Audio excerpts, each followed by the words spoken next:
Europe 1, il est 7h41. Conseil européen des ministres de l'Agriculture et de la Pêche à Bruxelles aujourd'hui. Mon invité, Christiane Lambert, présidente de la FNSEA. Et depuis vendredi, elle est également élue à la tête du principal syndicat agricole européen, le COPA, le Comité des organisations professionnelles agricoles.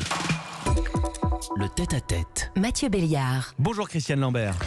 Bonjour Mathieu Béliard et bonne fête. Merci beaucoup, merci d'y avoir pensé. Alors ce Conseil européen, c'est peut-être moins réjouissant comme ça, mais on va entrer en profondeur dans le sujet. Conseil européen des ministres de l'Agriculture, de nombreux dossiers sur la table qui vous concernent directement, à commencer par la nouvelle PAC. Il faut qu'elle soit verte, la politique agricole commune, c'est l'ambition des États membres. Et vous parlez d'une période d'incertitude pour les agriculteurs, l'arrivée de nouvelles normes, de nouvelles contraintes aussi. Ça semble vous inquiéter. Ce qui inquiète les agriculteurs, c'est surtout le niveau des exigences fixées sans aucune étude d'impact. Nous comprenons la direction d'une PAC plus respectueuse de l'environnement. D'ailleurs, depuis une quinzaine d'années, il y a déjà la conditionnalité, le verdissement, c'est-à-dire des mesures obligatoires pour tous les agriculteurs. Là, la volonté d'aller plus loin. Mais ce qui nous inquiète, c'est de dire, par exemple, il faut 25% de produits bio d'ici 5 ans. Est-ce que le marché l'absorbera? Point d'interrogation. Il faut réduire de 50% les produits phyto. Est-ce qu'il y aura des solutions économiquement tenables? Ou alors est-ce que les consommateurs accepteront de payer un peu plus cher les produits? Des objectifs, Christiane Lambert. Bien sûr, mais les objectifs, il vaut mieux les fixer avec les experts que juste au doigt mouillé et en quelque sorte énoncer de façon qui paraît un peu dogmatique. Donc nous avons déjà engagé des évolutions. Par exemple, nous avons réduit les émissions de gaz à effet de serre de 8% en 20 ans. Nous produisons 30% de plus de blé avec 20% d'azote en moins. Donc il y a déjà des progrès. Tous les pays ne sont pas au même niveau non plus. Vous preniez l'exemple des produits phytosanitaires, Christiane Lambert, et c'est vrai qu'on a eu Ecophyto 1, Ecophyto 2, on nous a promis 50% de réduction et ça continue d'augmenter.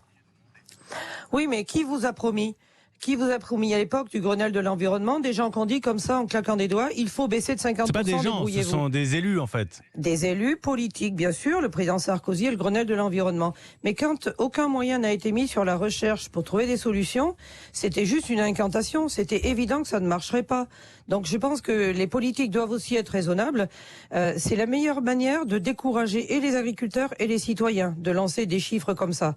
Donc quand on est sur le terrain, on prévoit pas ni la pluie ni le beau temps, ni les attaques de pucerons, si vous voyez ce que je veux dire. Je vois très bien, je voudrais qu'on soit clair pour nos auditeurs. Vous faites référence aux néonicotinoïdes, ces fameux pesticides tueurs d'abeilles qui ont été complètement interdits, puis maintenant autorisés avec des dérogations. Ça a fait moult débats et c'est le fond du sujet, ces produits phytosanitaires. Il y a aussi la question du bien-être animal, Christiane Lambert. Ça semble être une priorité pour la présidence allemande de l'Union européenne et vous émettez des réserves.